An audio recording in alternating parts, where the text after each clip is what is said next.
இன்றைக்கி எண்ணெய் குடிக்காத மெதுவடை தான் செய்ய போகிறோம். மெதுவடைன்னா இந்த மாதிரி இருக்கணும். அதுக்கு வந்து ஒரு கப் உளுந்து ஊற வச்சு தண்ணியெல்லாம் வடிச்சிட்டு மிக்சர் ஜாரில் சேர்த்து ஒரு பல்ஸ் மோடில் அரைச்சிட்டு 2 ஐஸ் க்யூப் சேர்த்து இந்த மாதிரி பஞ்சு மாதிரி இருக்கணும்.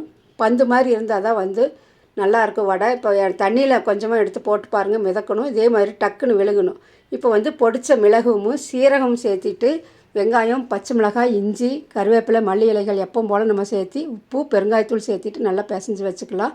இப்போ எண்ணெய் வந்து நல்லா சூடான பிறகு ஒவ்வொரு தடவையும் தண்ணியில் கை வச்சுட்டு இந்த மாதிரி உருட்டி உருண்டை பண்ணிவிட்டு ஓட்டை போட்டு எண்ணெயில் போட்டோம்னா சூப்பரான வடை வந்து ரெடி ஆயிரும். பிகினர்ஸும் கூட ஈஸியாக செய்யலாம்.